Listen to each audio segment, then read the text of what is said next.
Good morning, everyone. My name is Roger Lincoln. I work for DairyNZ. Cameron and I attended school 95% of the time, I think, and I attend work 100% of the time. So just want to clear that away for everybody. I've called this agriculture and climate change speed dating, so just to kind of make it a little bit more interesting. It's true you'll meet some new people through this session, and we'll work at speed, but I can't guarantee any romance. So we're going to be talking about climate change, and there ain't much romance with climate change. I've got a couple of guests with me today, but before I let them introduce themselves, thank you for coming. Thank you for being here. I know each and every one of you has made some kind of sacrifice to be here, so I do appreciate your time. And it's great to see the kids who are preschool age here as well. Welcome to the kids. Okay, so let's let our climate change ambassadors introduce themselves. And George, I wondered if you could also just tell us a little bit about the Climate Change Ambassadors Group. Okay, thank you for that, Roger. Look, my partner and I, Sharon, we farm two small dairy farms at Takaroa, both about 175 cows each.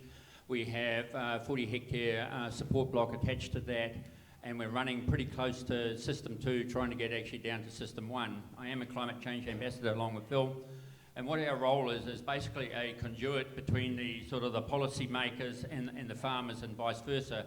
So it's about making sure that farmers actually understand the what the changes are that are coming and the opportunities that actually exist out there, but also to make sure that the policy makers that understand the practicalities of that and the implications of those policies on a wider context. I also, for my sins, get to sit on the New Zealand Agriculture Greenhouse Gas Research Centre stakeholder group to actually have a look over what research is going and make sure that it's actually achieving what we actually need as agriculture. Phill. Morning everyone, north and south. With our son, my wife and I developed a dairy farm 10 years ago.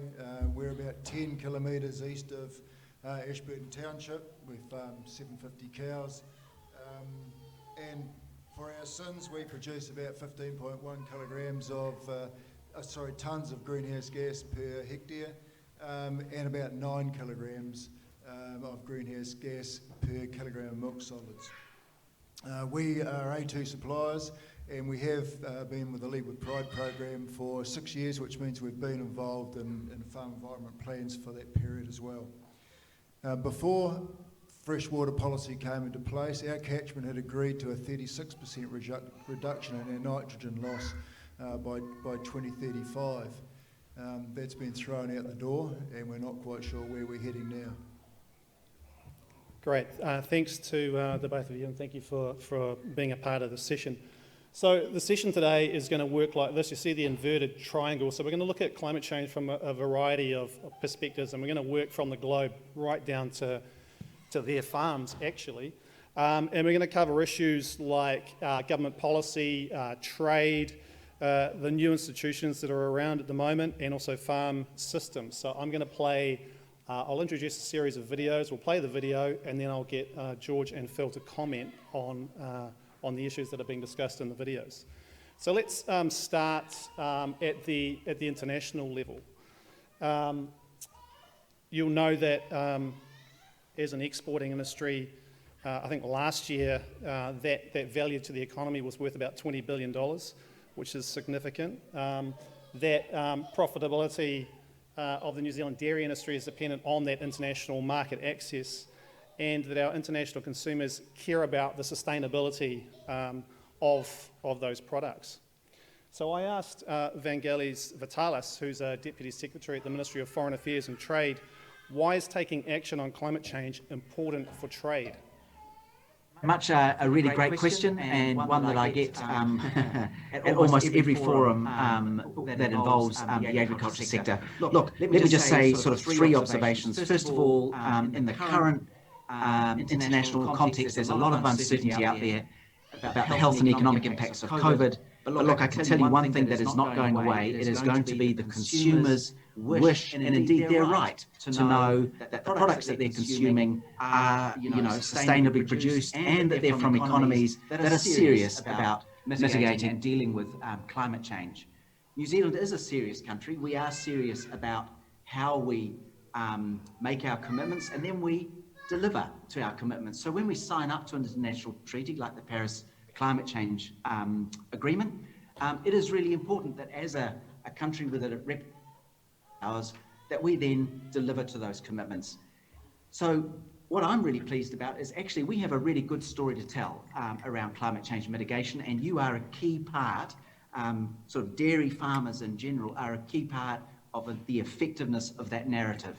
And so I really would like to emphasize how important it's going to be for all of us to work together, because we have two very significant free trade agreements on the horizon for New Zealand. One is with the European Union, another is with the United Kingdom.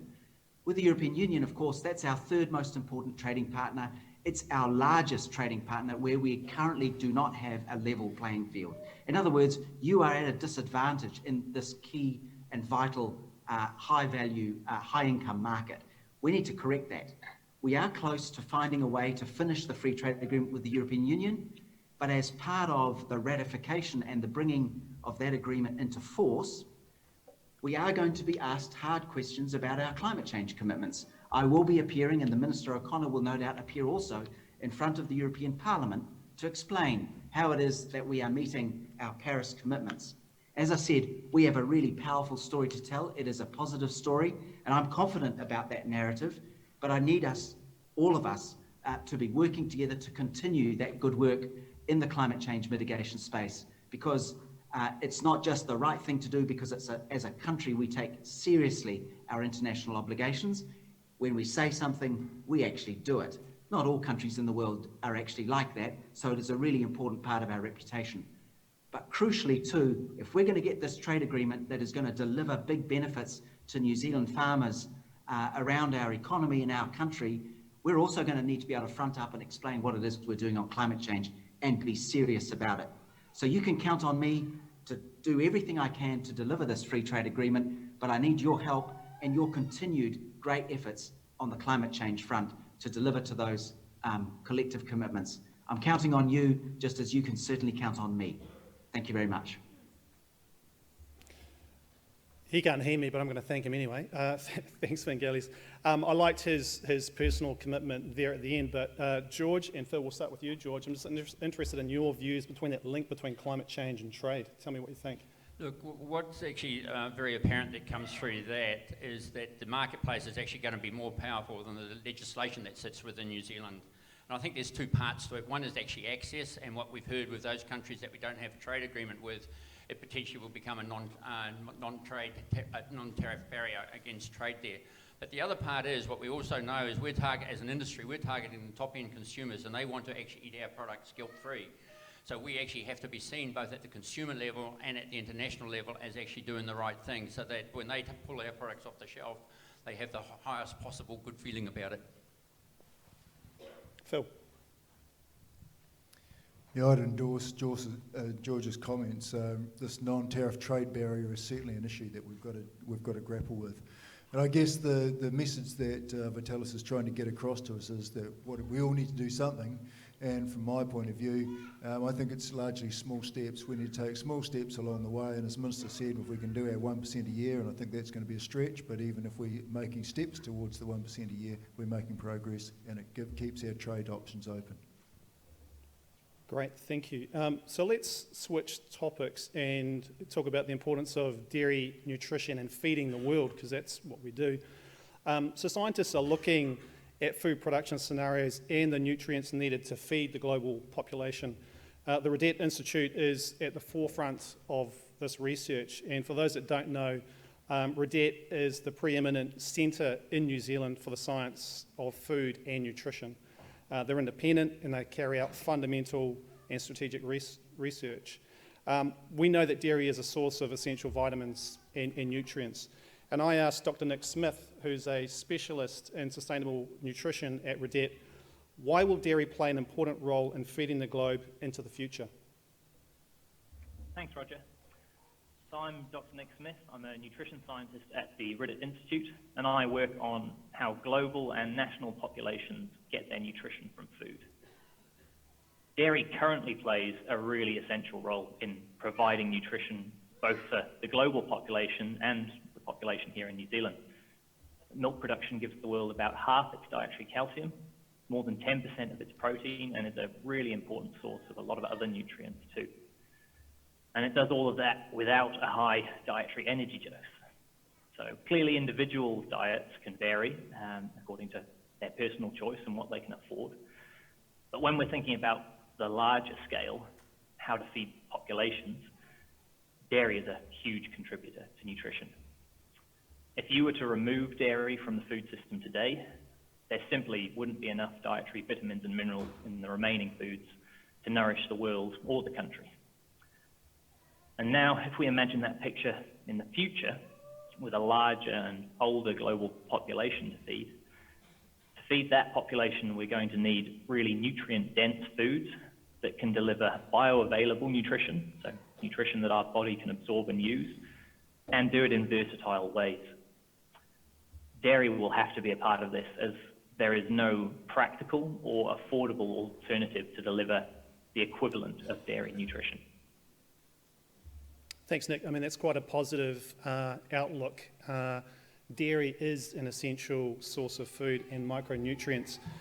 Phill, what do you make of what Dr. Nick has said? Well, I think it just supports our place.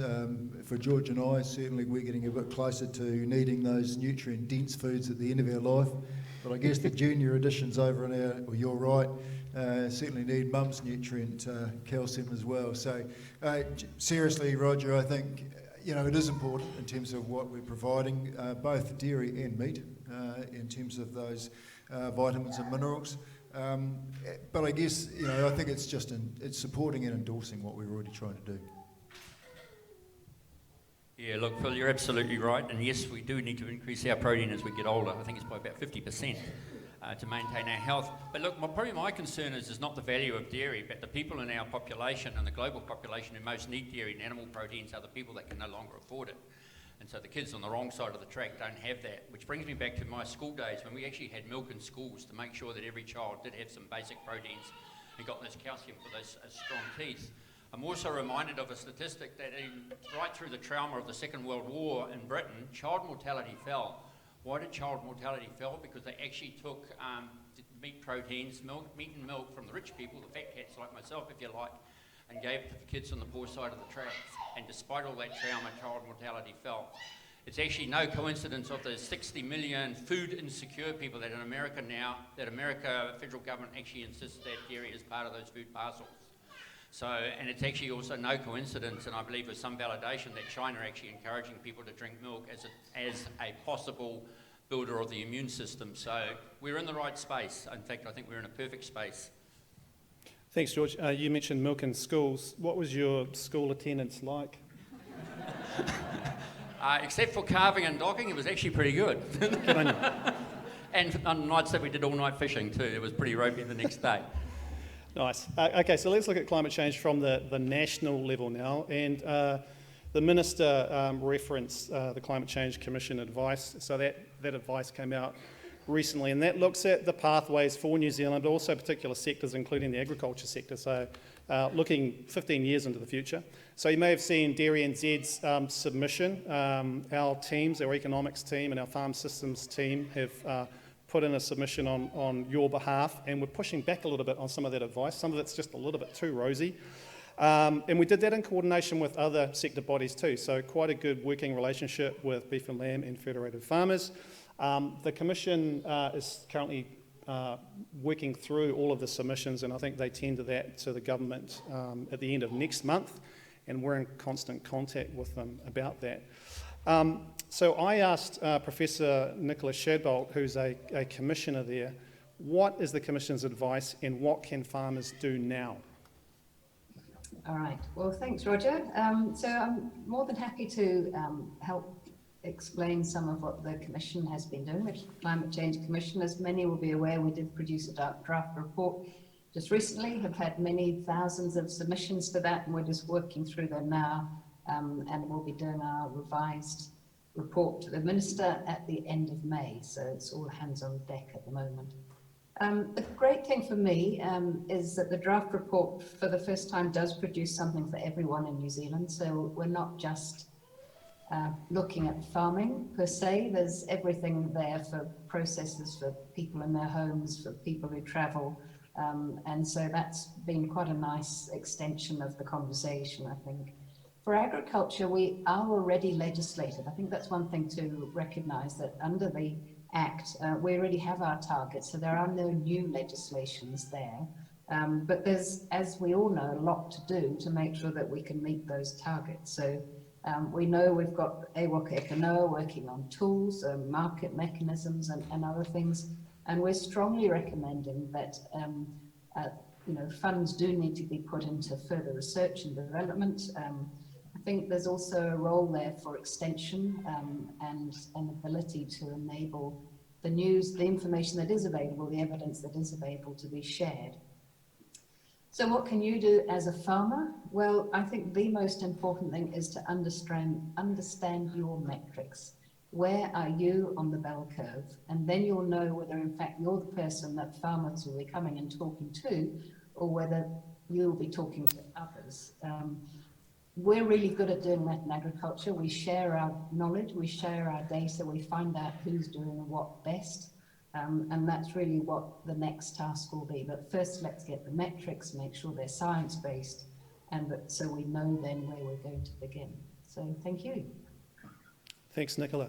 Phill and George, I know you did your own submissions into the Commission's advice, and also you did it on behalf of the climate change ambassadors as well. And I just wanted to ask you on a couple of issues. It's an 800-page report, so there's a lot of stuff in there, but Phill, you first. I'm interested in that need for that long-term research and development plan, so a well-funded strategic research plan. What's your thinking on that?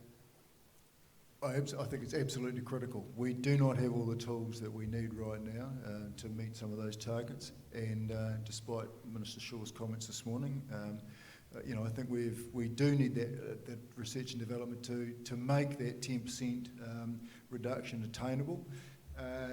But I guess the other part, Roger, in answering questions, is that we also need some barriers that we've currently got in place so that we can actually take opportunities that are available. And I'm talking specifically there, I guess, GE.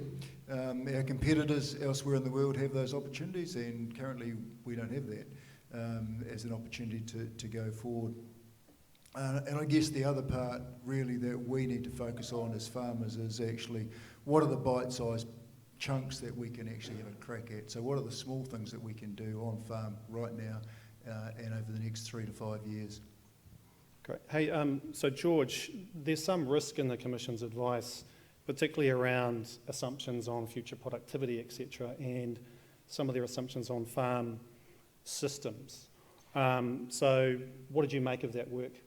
Yeah, look, thank you, Roger. Look, firstly, absolutely support the work that the Commission did. I think they did a brilliant job given the size of the budget that they had and the scope that they had to cover, and good to see the wide approach and the split gases.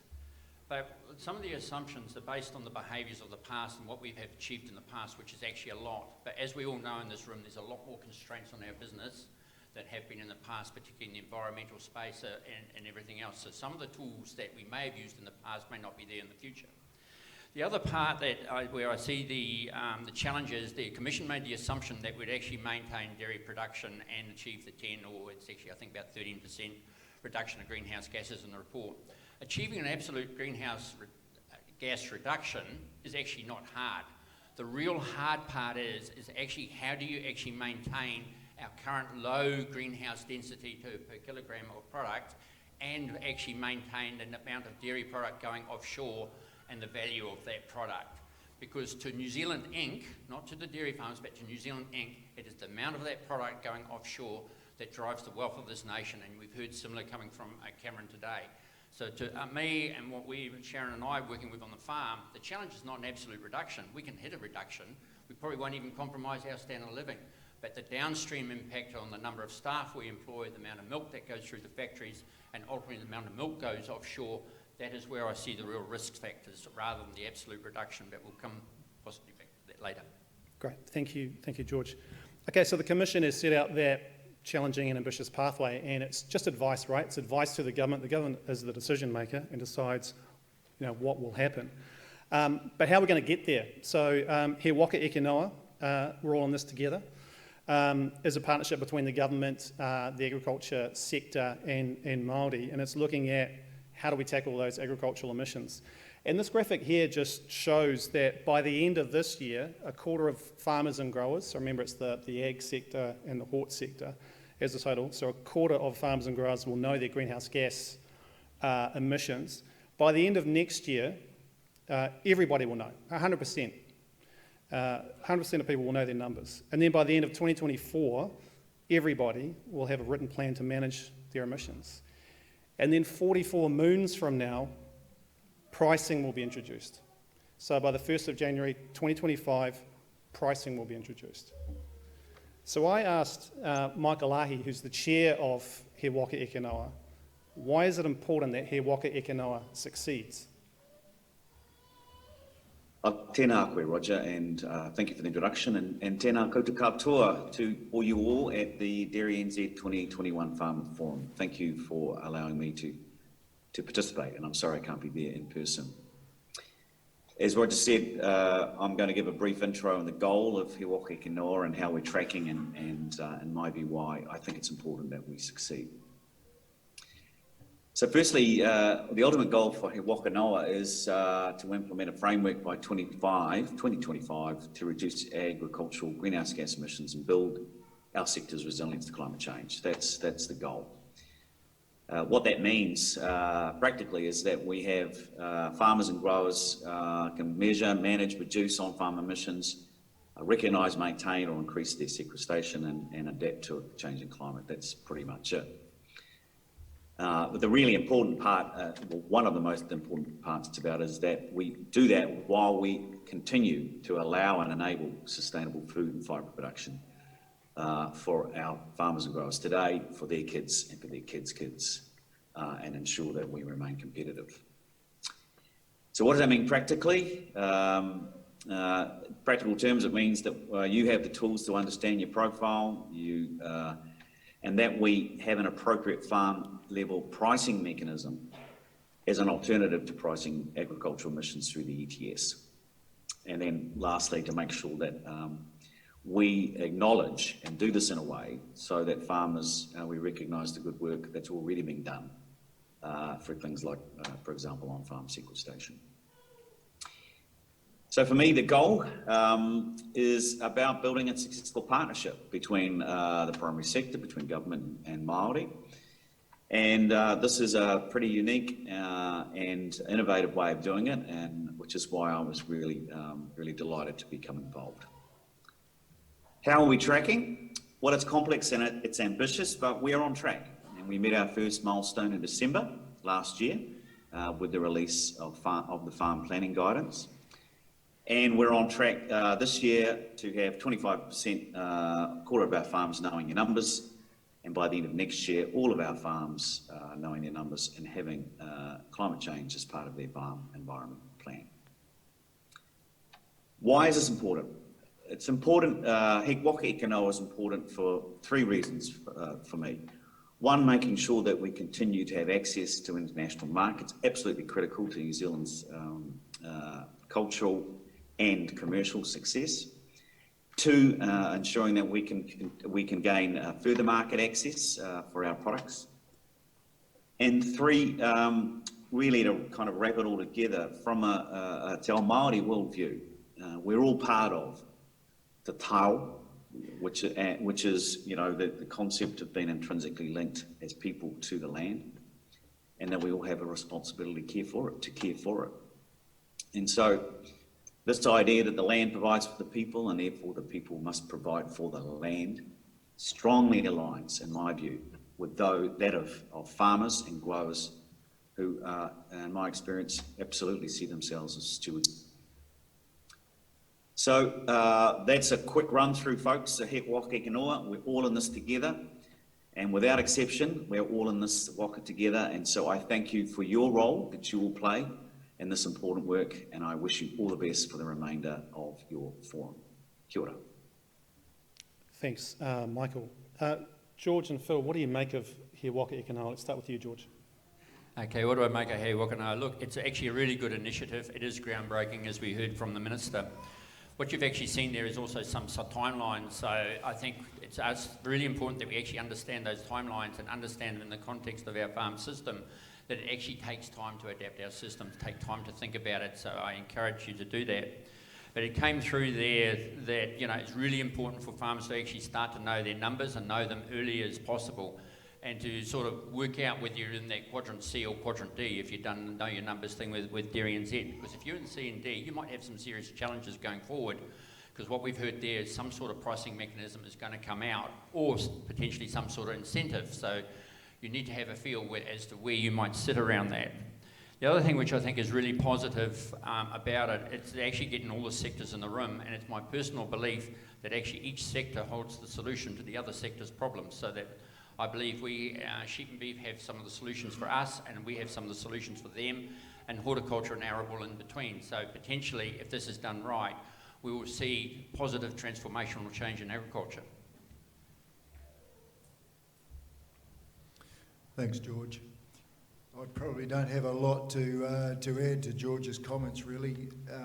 I think the thing that Michael really raised is that we're going to be at least recognised at the early stages for things the steps that we've already taken, and so I think the message to me is clear that we need to make a start now.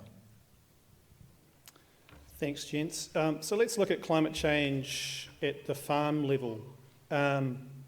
So DairyNZ commissioned some research that mapped our carbon footprint for milk and then compared that internationally, and Jim's already shared this slide as well. I think you already know this, but you are number one. So you are the world's most efficient producer of milk in the world. So turn to the person next to you and say, well done, because it's something to be proud of and to be celebrated.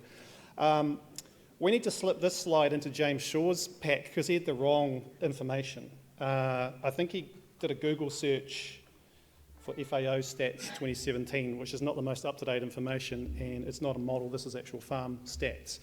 So there's the graph to prove it. New Zealand on top of the world, Uruguay, Portugal and Denmark not far behind. I asked Dr. Andre Mazzetto, who's a scientist at Research who did this work, why is this research important? That's a good question, Roger. The carbon footprint is measured using life cycle assessments, or LCA approach. And LCA is handy because it's flexible and it can be adapted to different goals. The problem is that most of the times, because of that adaptability, these studies, they can't be directly compared. They follow some different protocols or use different assumptions, especially for critical factors calculating the carbon footprint, and those things make a difference at the end. Well, what we've done in the recent review was to dive in the studies that were published in scientific literature, so peer-reviewed papers, and we extracted as much data as possible. For some study that meant come back to the authors and asking for extra data that was unpublished, and that allowed us to recalculate the footprint, standardizing all those factors.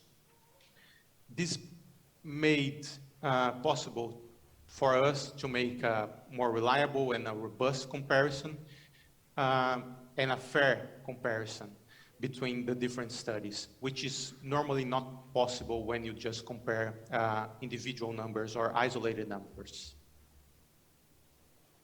Thanks, Andre. Phil, what do you think? Well, firstly, it's great to be at the top of the heap. But I think the point that when we were first introduced today, and I'll just flick back to my program when we talk about the All Blacks, we can always get better, especially when we're the best. And I think that's the message that would stick with me from Andre's comments. You know, we've certainly got, we're at the top of the heap, but the only way we're going to maintain our competitive advantage is to stay there, and we've got to work hard to do that. George? Yeah, look, much agree with what Phil says. I think the difference in the slides is As James's slide was kilogram of output, which was basically a volume-based thing. I could be wrong on that, whereas the slides done by Ag Research are fat and protein corrected milk. And as we all know, that New Zealand milk is some of the highest testing milk in the third world. So I think if you actually go back at that, there are two different metrics they're looking on. But the actual important point is, and Phil's made it, we cannot rest our laurels. We know that England is actually going to throw subsidies at this thing to achieve the outcomes they look like at. We know that California, I think, is targeting 30% reduction in agriculture greenhouse gases, of which dairy is they're number one or number two in dairy now. We know Ireland's pretty close behind us and actually challenging us, so this is a race without an end. And we're actually working probably in a more of a free market space, so, but we also know that New Zealand farmers are very innovative, so we've just got to keep going. The fact that you're here is the first step on that journey, and if we come together and share the ideas, I'm absolutely certain we can crack this. But be assured, our line that we've got now is just our starting point, not the end game. Yeah, no, that's good, George. And I like your line about a race without end. I think that's exactly what it is. So it's that striving to do better and better over time. Okay, so we've looked, from the globe and down to the farm, and now we're going to get really specific. So I'm going to start with you, George. And I think we're doing okay for time. So don't rush. And I want you to give us some details about your farm, what you're seeing, and then how you're absorbing some of these changes and how they might impact your business. So over to you. Okay, certainly an area that I feel way more comfortable of.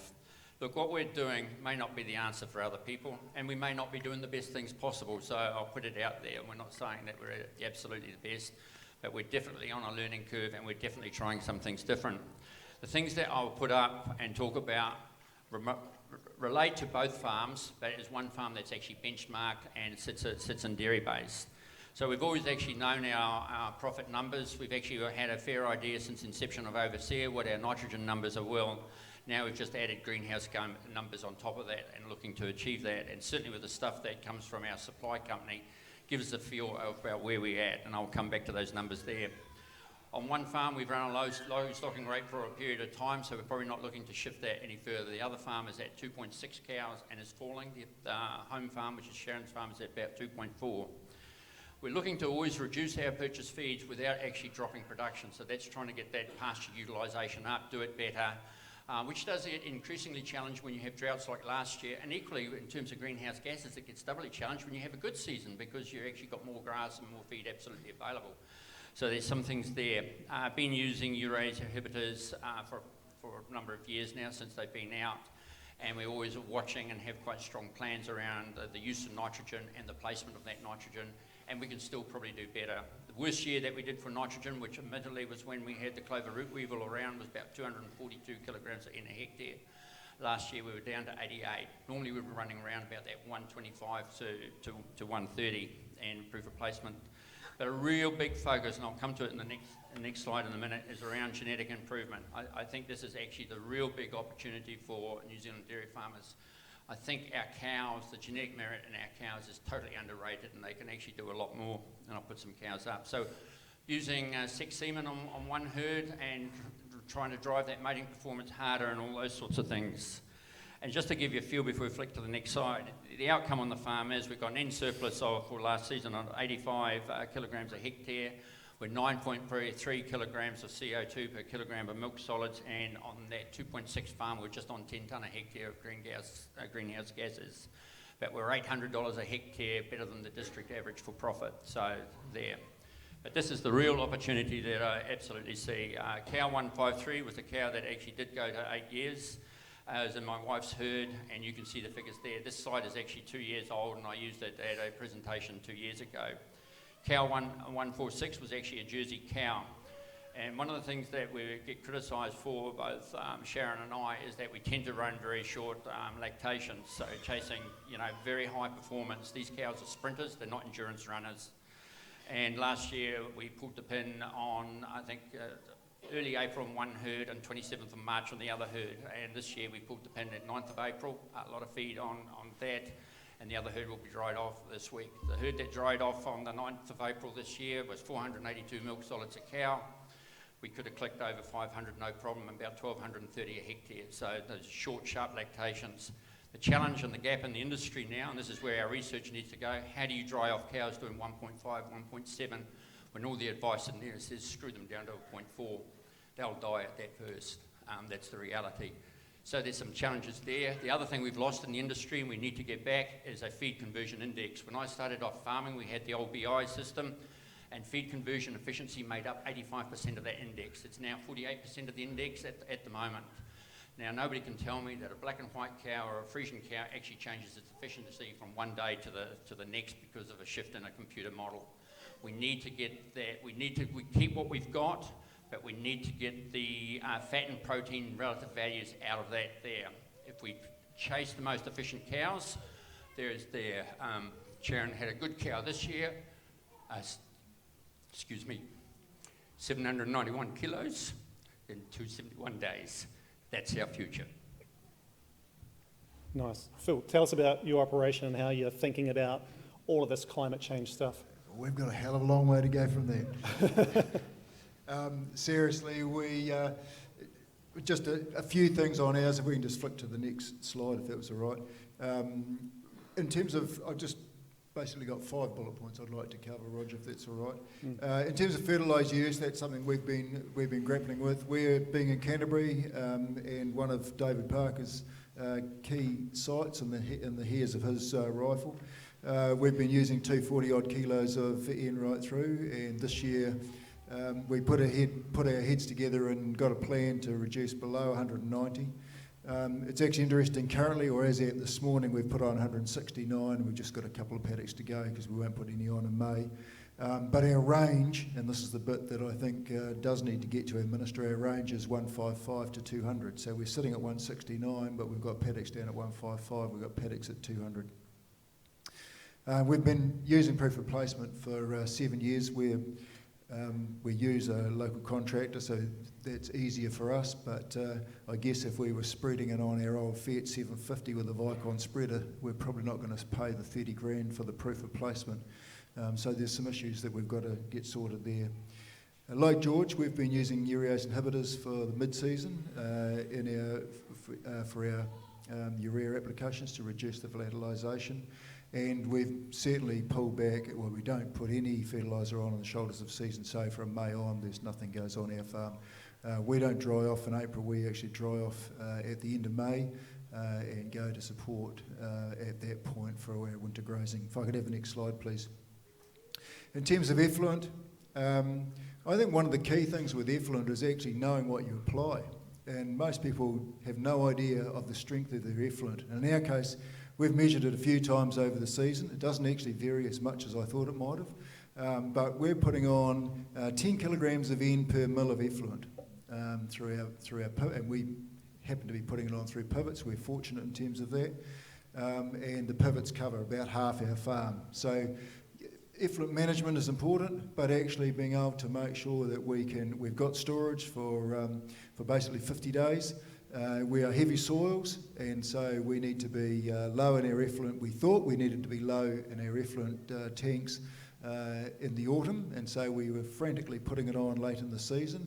And now we find that we're actually probably better to keep slightly more effluent in the tanks at that stage and put more on in the spring when the grass is actually going to start growing again, and we don't lose as much nitrogen to groundwater. Next slide, please. We've played around a lot. Being flatland, it's a bit easier for us, and actually being a relatively recent dairy operation, we've come from a cropping background, and so we have needed to renew our pastures, and so pasture renovation for us has involved chicory and plantain, but plantain's probably the plant I want to talk about. So for the last 6 years, we've had at least a kilo to a kilo, or almost 2 kilos actually, in our pasture mix per hectare. Does that meet the 30% requirement that you read about? No, we don't seem to be able to get 30% in our sward, but you'll see from the photo there, we can get a reasonable balance in our sward. It seems to us, through grazing management, that it will last 3 to 4 years at reasonable levels. And this is having a huge impact. This could actually be one of the areas that we can have a major reduction in our both greenhouse gases and nitrogen loss.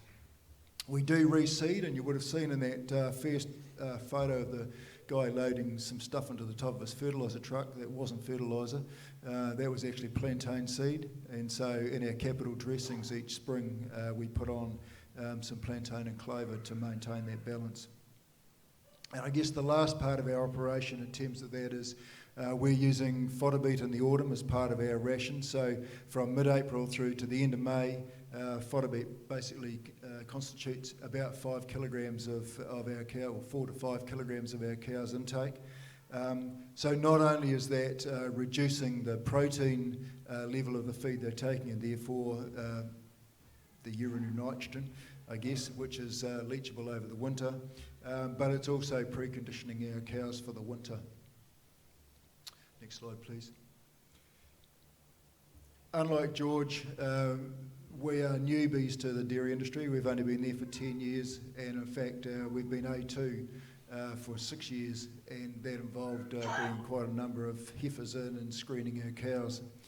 So, yep, we are producing just over 500 kilos, 512 last year, and we're going to do close to that this year on 260 kilos of supplement.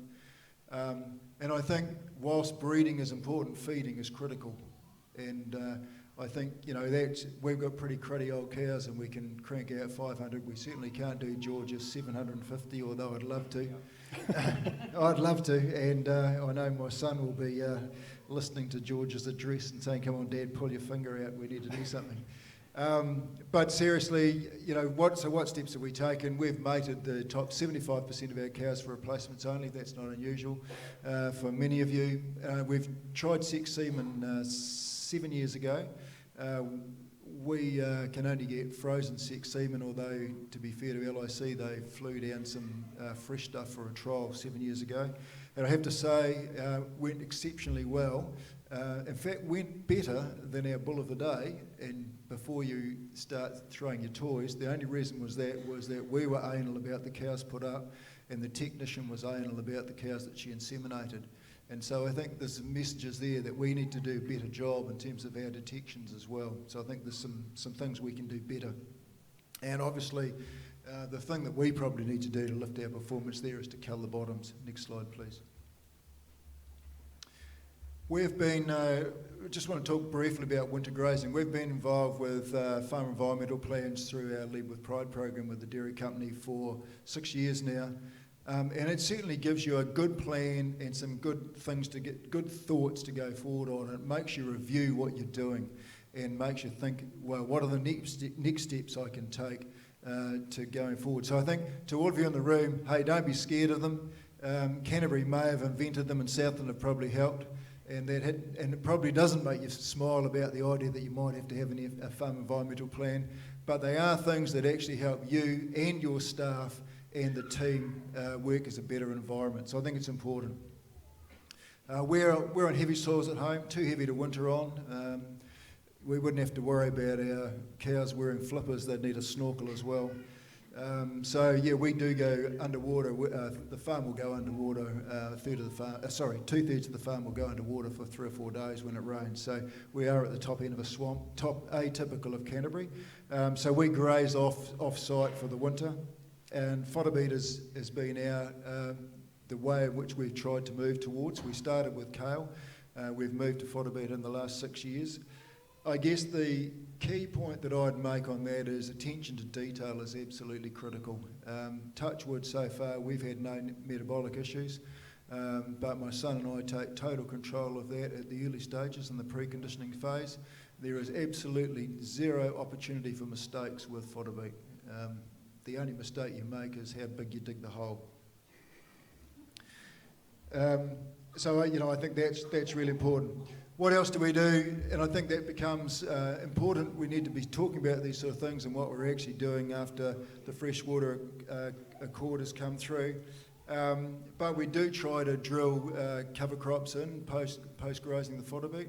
Now, sometimes it's impossible, and I'm not sure that Mr. Parker's sorted out how we can actually drill oats with a helicopter yet, but I'm sure when he gets that sorted out, we'll have that sorted.